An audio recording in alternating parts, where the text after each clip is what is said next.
mi salmini on mi juurima on mi yetti on hande noon ko batu men gadano e hitande hesere nde ɗo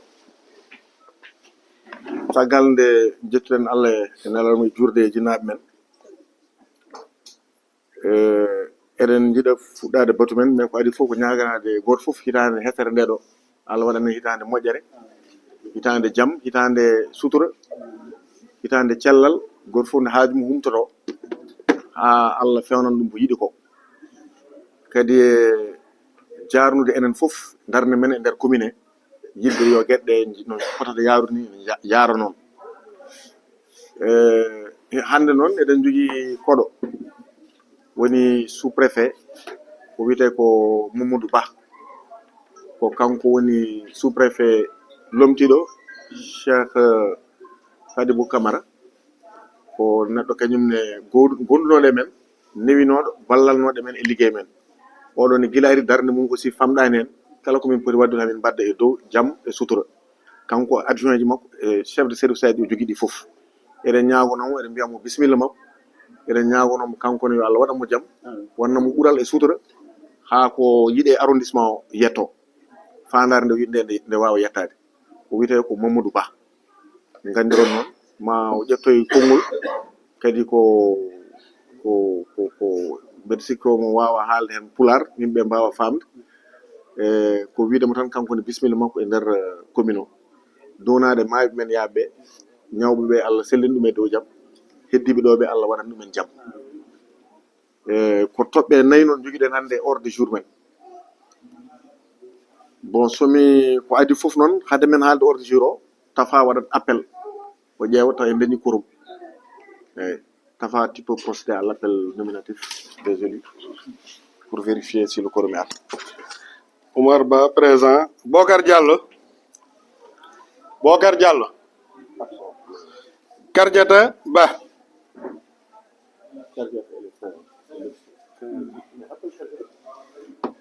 Demba Daouda Sow. Bon, il est là, peut-être il est sorti. Demba Daouda Sow. On va arriver, hein. Oulay Mamadou Sow. Même Oulay, il est là. Ça.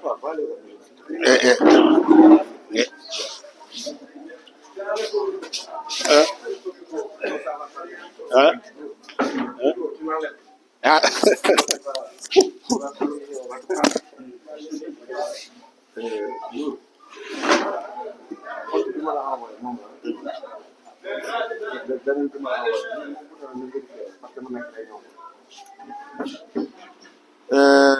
eɗen jaa e toɓɓere d' abord ordre du jour o pour mbaɗamo adopté Coumba joni en mbaɗin ɗo procès verbal ɓennuɗo goto foof ɗum aussi ne foti waɗede adopté donc goto fof heeɓini ɗum joni noon ko ɗum woni premier point o deuxiéme point o ko information manam haalde guila nden guila mbayrude nden ko heewi kewi ɗo goto fof ne foti andude ko kewi walla kañum ko kewi tum to ko haalanen to banggue toujours ko nafata ɗum ɗo ɗo point tataɓo ko examen budget men 2025 point nayaɓo ko hon conseil men goto cankinde Allah yurmotomo yaafom en jeeyin toon duwaw kanko lomto makko ari ɗo hen on aussi il faut ko joƴine ko noon lawol wi mi jewti hen sous préfet min kaldi hen kadi min pamodiri e poɗɗo lomtade mo joni noon toɓɓere adande ko ɗeɗo toɓɓe nayyi joguiɗen mana hande ordre du jour men e jawduɗen fof yo suud jungo mum toɓɓe nayyi ɗe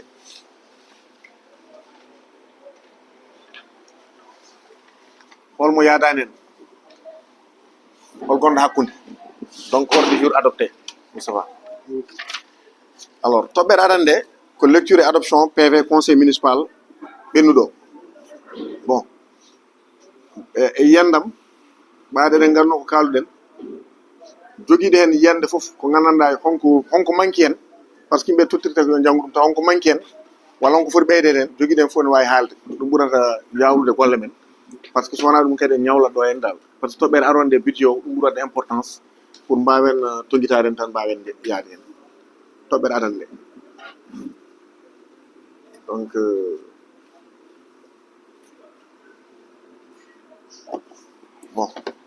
so ala ko neɗɗo jogui hen comme amendement jawdude nde ɗon toɓɓere fof yo sur junggo mum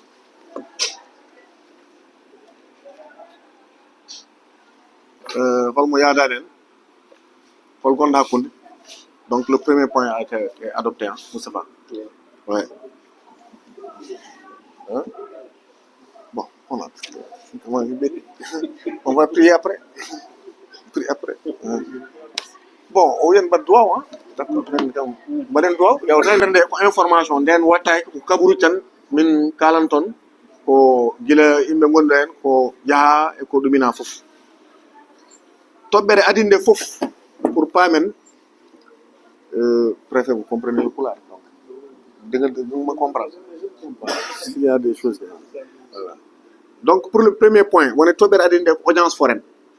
eɗen jogui audience foraine poɗɗo wadde 20 février mana nogas lewru nduɗo so maayi non nduɗo gonɗen de janvier darton ndu nogas mayru e audience foraine o ko ɗo watte wona noon mairie waɗi ko tribunal waɗi kañum waɗe commune aji fof ɓe mbinen mbat mais minen min tawi coggoni seeri bon min mbi dal min padi min muñi ha yesso ha nde usta fof joni noon kanko ɗum ko liggey makko o waɗi e commune aji ɗiɗo fof gonɗi Kanel ɗi fof no gonɗi Matam e gonɗi e nder département de Ranérou enen cakkitto Ranérou nanen Liguére Thioli nanen Vélingara nanen fof noon neɗɗo fof ko hoto ujunnaji ɗiɗi yoɓata donc carte kayit juddu woni koye sattude eyyi saɗa waɗa ɗum ko carte d'identité jinnaɓe gaddata yummo e baabo sono woodi seedeji ɗiɗi ne poti wonde hen kewɗen noon enen didorade ko sen gari ɗo ƴeewen ɗo seedeji beele usto frais ɗe kadi jomum foti ko arde mana jiɗɗo kayit juddu o ara min gonnon ko wadde négocier pour o wasa arde par ce que département o ne yaaji commune o ne yaaji ene metti eyyi donc pamiren dal ko ni kala jiɗɗo noon arat ɗo mairie tottere ujunnaji mum ɗiɗi ko pour yaawa mais ujunnaji ɗiɗi e wiide mabɓe somi juumani ko temedde ɗiɗi mairie jeeyena 1000 francs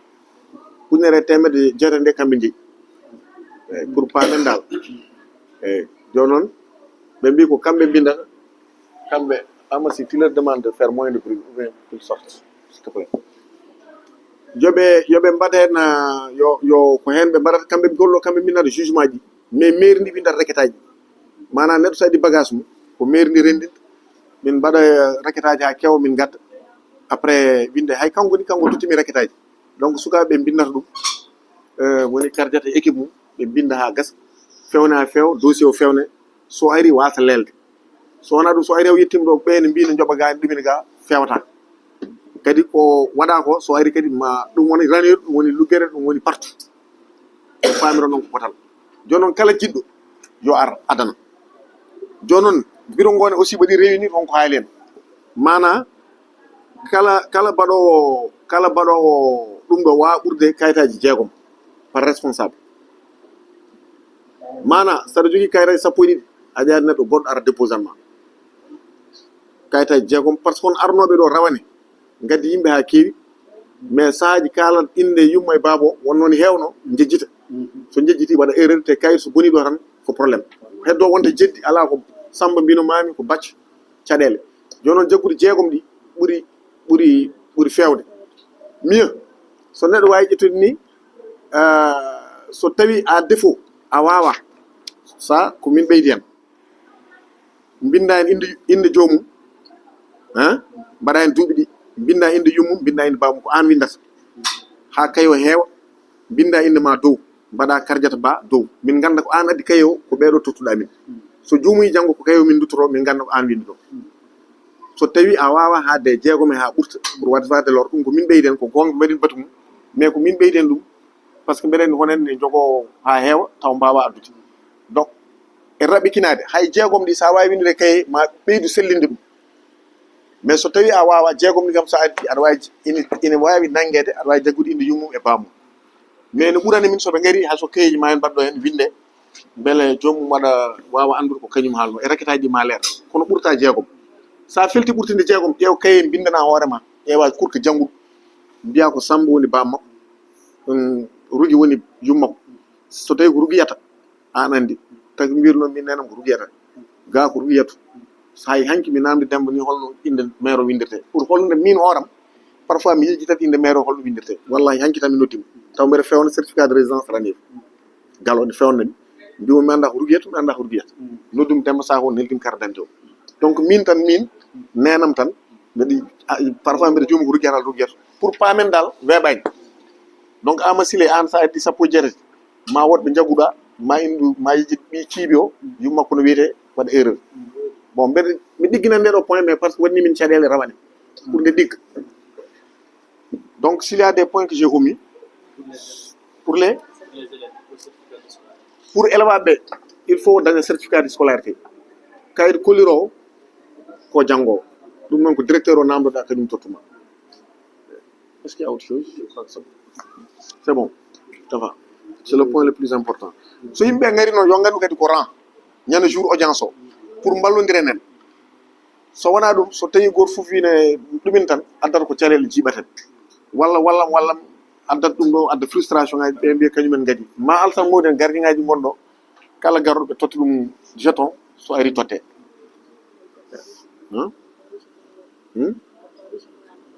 comparution ala ne woodi non wona comparution no woodi comparution woni neɗɗo mbaɗanteɗo il faut ko ara o daro o yiye président namdom sen ngala noon inde yumma e baba en général pièce aji ɗum kadi ala probléme ko témoin aji mbaɗata jouer ce rôle là e wiide makko par ce que on ɓe gandanɗa yummumen e baba mumen natti jogaade ɗo kayitaji quoi walla taw ngala ɗum ɗoji jomum yarata décès mariage ala hen mana audience o wona sankiɓe wona waɗanteɓe dewle ko kayitaji juddu tan donc kala cohlol kayit juddu yo ara ina metti kono ne jaari par ce que ko ɓeyto sattude élevaɓe ko 10 000 ñanden ko 7 500 wonno ɗum nawama toon kanko waɗi mais joni o ɓaade ɓeɗo garani hankkadi fof ko 10 000 francs ko noon ɗum ko 6e tan wonno mais élevaɓe hewɓe noon ngala kayitaji juddu kadi so neɗɗo ala kayit juddu joni so yeehi dañat probléme bac walla ko nenden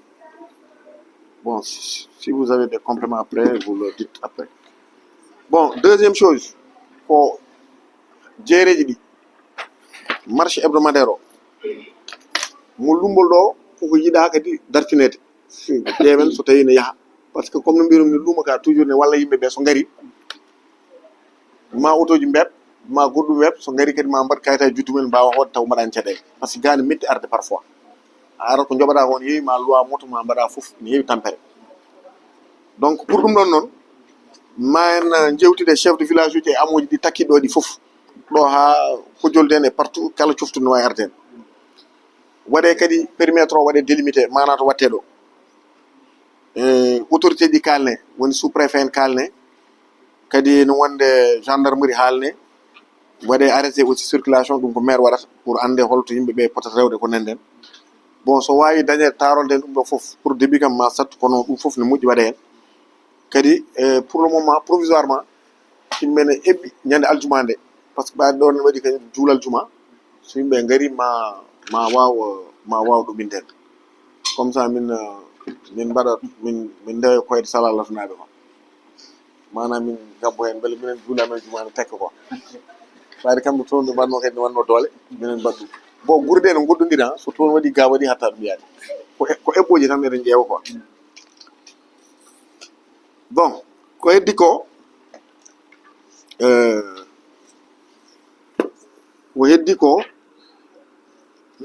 monsieur le sous-préfet pour cette audience foraine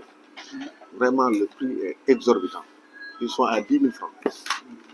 10 000 francs je sais que c'est pas à la portée de tout le monde vous verrez un père de famille qui a 10 ans toon ɓe jiiɗi yarude joni noon yaadu ndu ne hetti kono noon eɗen mbadda hen par ce que en jeeyi denduɗe en en jeeyi ɓuulan en fof en kalniɓe ko hen wona mais no moƴƴi yimɓe ganda tan gasani bon hon tali gummotono ɗo ne fayi kadi beelel ummoɗo faye beelel on ɓen garin ɗo mais eɗon gandi gueɗe laamu toujours ne heewi tardement mais ko haalande yimɓe tan ɗum ɗon ne woodi mais soit garce on avait une bretelle qui devait être financée par quel projet encore PSZ2. PSZ2.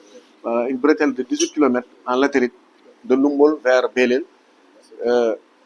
Nassourilaye, hein. Voilà, ça va coïncider avec l'autre bretelle, l'autre piste qui quitte Ranérou vers Oudalaye. C'est pour un peu désenclaver le chef-lieu de la commune. Bon, pour le reste, bon, ABE, un projet Saleno. Bon, je vais continuer. Lors de votre prise de parole, vous continuez, sinon on va perdre beaucoup de temps. On avait désigné des personnes pour faire le compte rendu, mais ce qui fait tard, moi je ferai le résumé. Ceux qui voudront des compléments vont s'approcher du secrétariat. Bimimi, on fonnoɓe haalde ko heddi ko kono noon ɓaade koko ñawli mi haala tan directement ko anduni tan sen gayni noon kala cuhluɗo information toujours Moustapha nanɗo kala ko neɗɗo sohli ne wawi noddu ɗum walla ara ɗo namɗo. ABE woni projet Saleno kamɓe eɓen hen eɓen hen hay hanki ɓe dokki million sappo to département woni conseil départemental pour ɓe kessitina eɓɓo golle to ɓen ndewata ha développement wawa wadde woni plan de développement départemental. Bon eɓen noon mbaɗa honen gueɗe bon ko wayno mise en défense galli to mbatten leɗɗe beele wurtinde ladde nde eko nenden. Bon sal kam nana waɗa hen ko wawi kanko e équipe makko grande muraille verte noon jogui ɗum pour paamon ɗum tan son jiiɓe toon bon saha noon communication ne manque min kam no jiɗiri ɗum ni ne manque par ce que a finat tan tawaɓe ladde e mbaɗa galli population tinani yimɓe nodde maire bon min taw mi tinani haydara min devoir am ko haalandon tan ko jiimi ko e ko nani foof woto janggo wiyede mairie waɗi min tinani ko heewi ne waɗe ɗo hen taw mairie sahaji ene wasa tinde somin tinani noon min mbaɗa interpellé neɗɗo reftina lawol kadi gande kadi foof wona minen jogui sahaji eɓe ndewata sous préfet walla to préfet kono minen foof min poti haaldude sous préfet so tini hunde e commune mbeɗa foti tinde kanko no min so neɗɗo ari ɗo e no ɗumini mbeɗa foti haalande mo so tawi on ne foti yahto makko yahato makko famiron noon IP ji woni IP ji aussi on kessitinaji ko wayno denduɗi IP mum waɗama installé ko wayno ɓulon seeno goyeji lugge ceekoje ɗin IP ji foof ko mbaɗaɗi installé ko hen ɗiɗi ko PEDEPS waɗan en ɗiɗi goɗɗi ɗi ko PRAPS PADAER c'est PADAER amasi PADAER 2 ɗum ko projet ji état kamɓe ɗiɗi fois eyyi ne waɗi kadi lumiñalɓe e peccel ɗum e PEDEPS sahaji noon ko kamɓe garata kamɓe cuɓoto site uji mabɓe yunifere kam waɗnoma ko ɓooyi on ɓen adi en ko AVSF sago men ko IP ji foof kessine par ce que IP ji ɗi sone mbaɗe projet ji so gari ina mbaɗa hen lowdi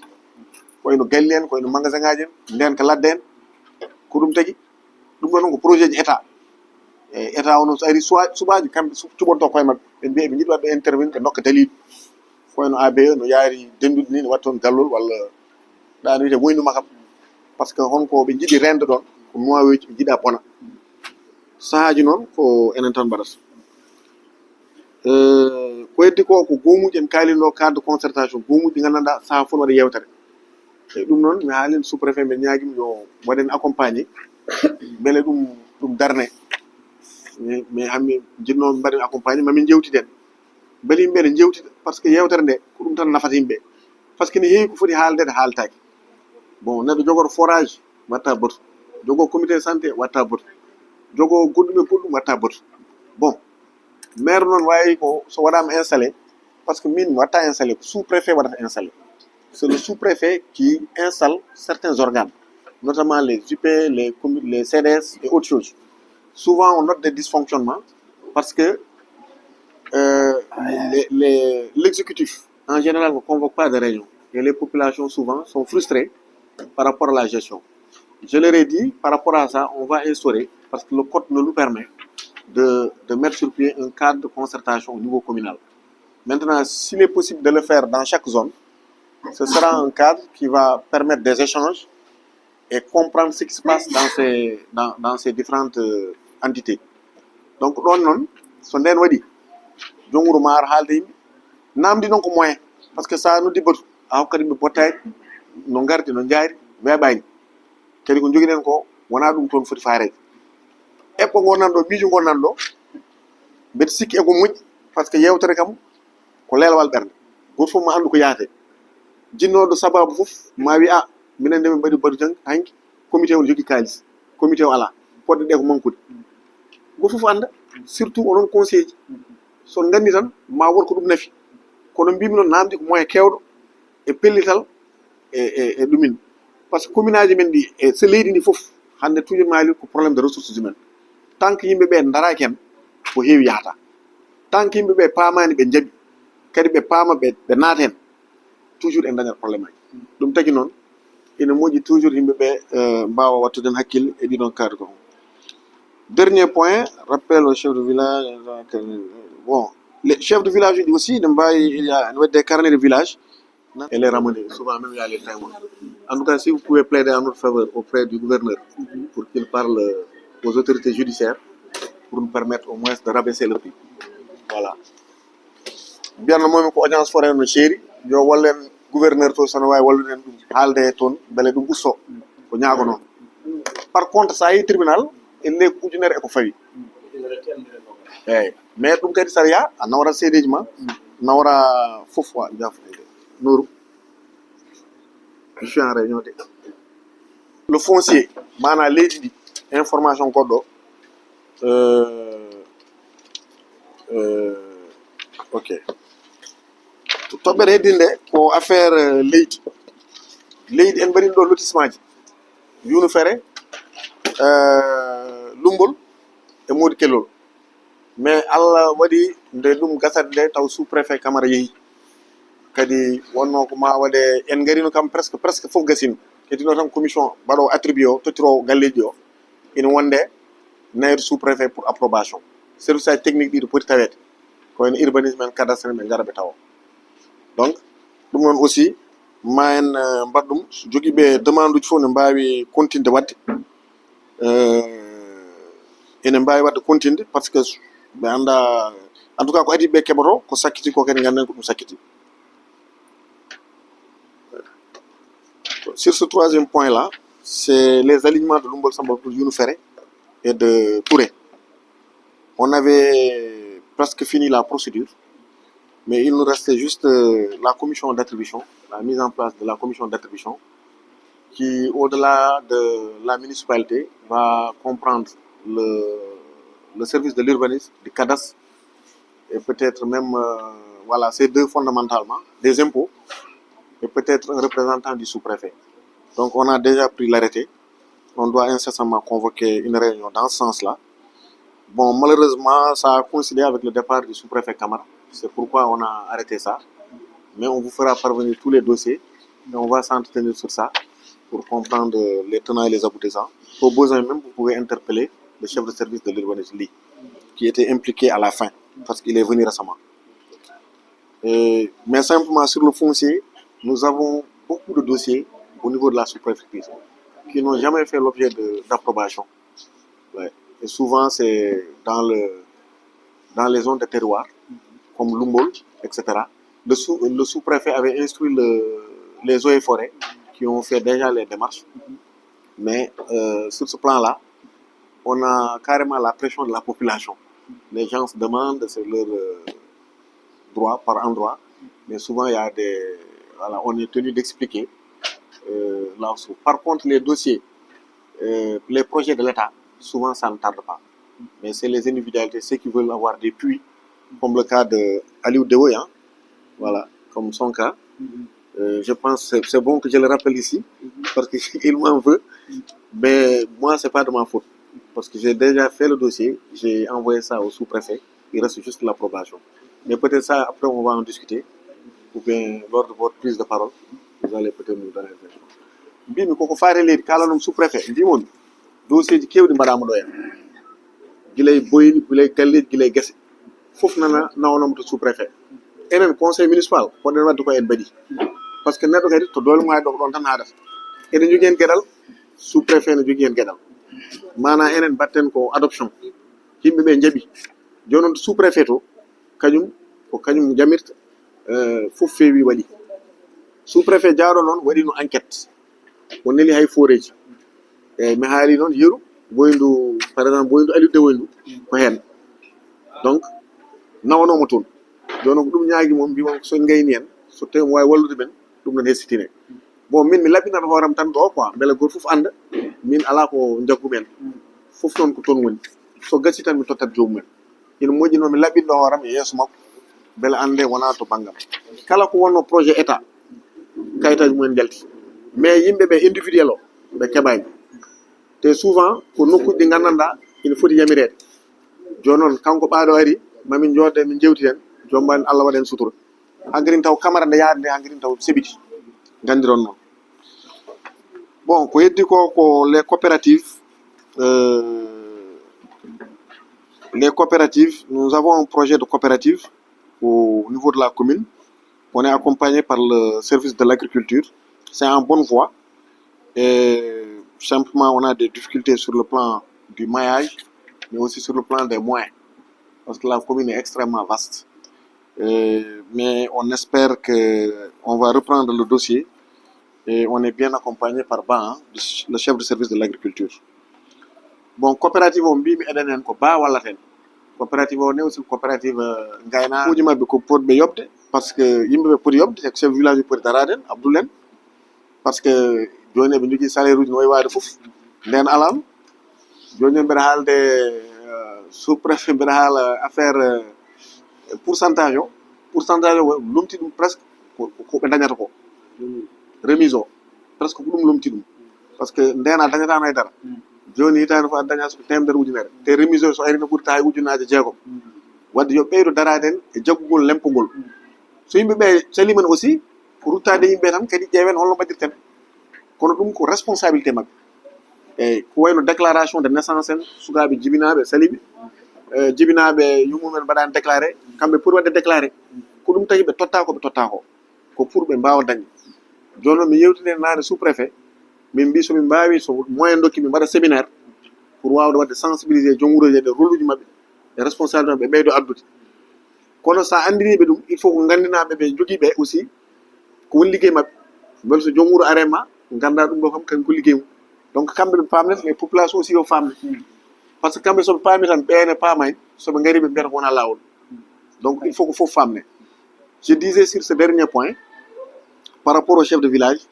par rapport au séminaire de formation qu'on évoquait tout à l'heure dans mon bureau, c'est important qu'ils soient formés, les chefs de village, sur leur rôle et leur responsabilité. Ils ont un salaire ou une pécule ou une motivation minimum de 50 000 par mois, ce qui fait 600 000, qui dépasse de loin la remise qu'ils devaient obtenir des IMF, des impôts. Mais j'ai dit qu'après leur formation, il faut aussi que la population puisse comprendre leur rôle et responsabilité. Parce qu'un chef de village peut se présenter auprès d'un sujet, d'un administré, lui demander un impôt. Par ignorance, ce dernier, bon je donne un exemple comme ça, mais tout le monde le sait, ce dernier peut refuser en disant que ce n'est pas normal, etc. Donc la sensibilisation doit être large, mais cela demande des moyens et on peut l'instaurer dans ces cadres de concertation. Donc c'est dans le dialogue, dans les échanges qu'on parviendra à surmonter beaucoup d'obstacles. Mais ce n'est pas facile. Mais tout le monde y est, y compris les autorités. Je pense qu'à l'avenir, on pourra aller dans ce sens-là. Les feux de brousse. Hankirin Tchèdou Ari. Tengalou men fou fayi koy ndedo lat. Nyanden, eaux et forêts, sous-préfet, on dit partout, et ben bada sensibilisation. Yo yimbe be ndaro hen. Do kam ala fok simtité do. Parce que ndedo tobere kam, gor fu na andi do de fotata yarut e do fotata wadirede. Gor fof yo daro e mayre. Waawa wadde ladde ɗe par ce que caɗele ɗe ne keewi so huuɗo ko yeehi kadi ɗe ɓeydoto ɗum noon yo goto fof daro hen haalana bandum ɗum fof noon cadre uji ɗiɗo goomuji ɗiɗo so mbaɗanoma tan en dañta caɗele par ce que yewtere ma yuɓɓu ma e ɓerɗe ɗe guddito mbawa haaldude min mi yaani damal gongal sowona yen jewtit yen kaltit ko ɗum tan woni ɗo hen bon voilà les quelques points que j'avais la liste n'est pas exhaustive. Mais ceux qui désirent avoir des informations peuvent s'approcher du secrétariat pour avoir des compléments ou bien d'autres points sur lesquels ils aimeraient être clarifiés. Bim ko ɗeɗo toɓɓe joguinomi listo noon wawa gase ko heewi kewiɗo kono noon ko ɗo tan neɗɗo wawi haalude jiɗɗo noon goɗɗum information ne wawi ɓaɗade tafa namdo walla so tawi wonko arti hakkillam mi wawa haalande ɗum ko heddi ko ɓeeɗo sukaɓe les handicapés woni les personnes vivant avec un handicap ɓeeɗo manquiraɓe tarde eɓe poti dañde carte d' égalité de chance état o waɗi donc kala hen cohluɗo yo ar to en ñanden ɓe dokkanomɗo ujunnaje capantati chef de service o association rokkama 50 ujunere pour ɓe ballito e jaagol maɓɓe fof ñanden ɓe garini ɗo lumbol joni noon ne moƴƴi onone kala jogui toon neɗɗo mo ɗuminani yo yaa to ley daña kartal ngal carte égalité de chance beele so wawi ɗumin wawde ɗum noon on jarama bandiraɓe ko ɗeɗo toɓɓe jinnomi haalannomi to banggue information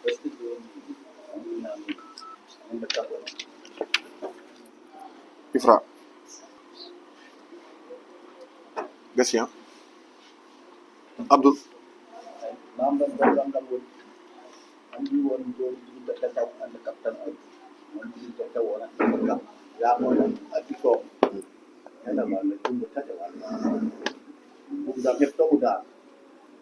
woni handicap tan wawi wade est ce que ɓenne mbawi hokkude hen walla ɓe hokkan ɗuɗɗunaɓe handicap eɓenen eɓenen eɓenen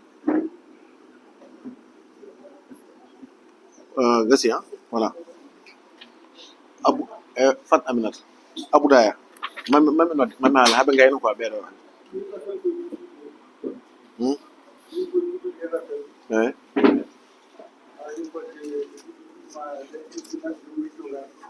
jinnaɓe eyi taw eyi joguiɗo goto tan yo ar eyi heddiɗo to ari tati ko noon eyi hayso kamɓe ɗiɗi fof ɓe ngala wadde joguiɗo goto tan wawi arde eyi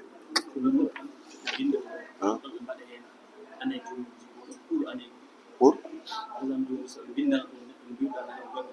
eyi sa windi ko amdu siko wayto ala kayitaji ko ɓe mbanno mbaɗa ɓuura yimɓe ala witta eyi woto eyi wadde eyi ɗum no boya complété saɗa winda woto wat inde so babiraɗo ala kayitaji juddu woto huulo tan mbaɗa duuɓi makko par ce que so hecci ɓii ko duuɓi joyyi tan duuɓi joyyi kam neɗɗo wawi cuddu ɗum ɓiyum quoi mbeɗa sikki de voilà eyi noon so carte d' identité arani tan a windata date de naissance babiraɗo duuɓi babiraɗo watta hen tan ka timani carte d' identité ko inde nde ɓolle tan jomum wiyete bamum wiyete ko Demba Bawa tan windete gasi anani voilà bon c'est l'officier d'état civil Abou Daya o Barou on calmina bandiraɓe no foynimo yettode wiinaɓe ɗitta eyi non a fewi koto juɗɗi ten mbiɗon ba ɗum ala dañde ni bamum ala no wawi dañde pourquoi no wawi dañde nen juɗɗi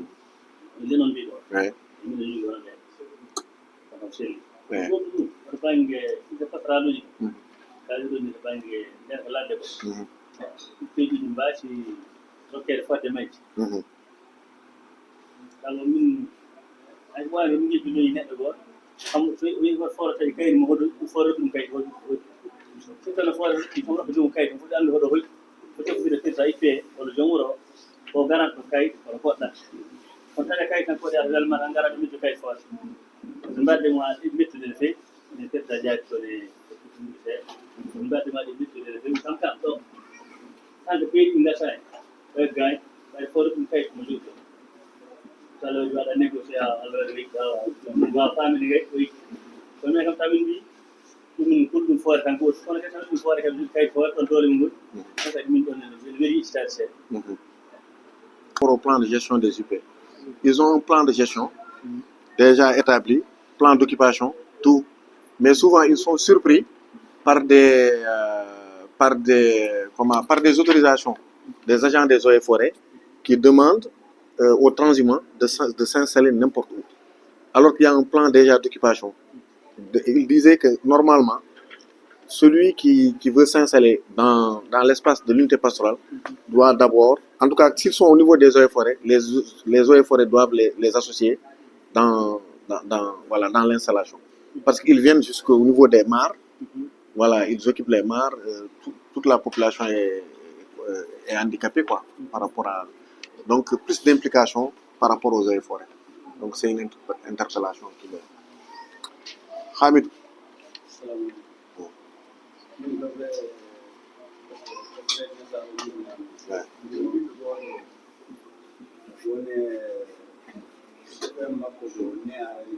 Ouais.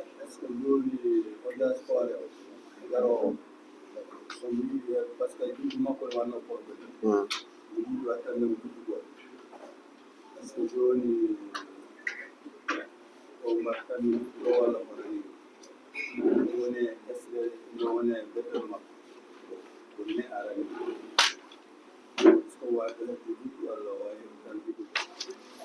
Goto fof heeɓi kayit o o woɗɗodirani e budget men presque rawane o bon sen daari ko budget eɗen gandi toujours waɗata ko budget fonctionnement et budget investissement manam fonctionnement woni ko dognata mairie ndi guilay salaire uji yoɓeteɓe ɗo guilay gasoil cotteɗo ɗo guilay goɗɗum e goɗɗum presque sen daari comme no kewnumi wiide ni mais ça c'est pas le budget ça ah oui ça m'a étonné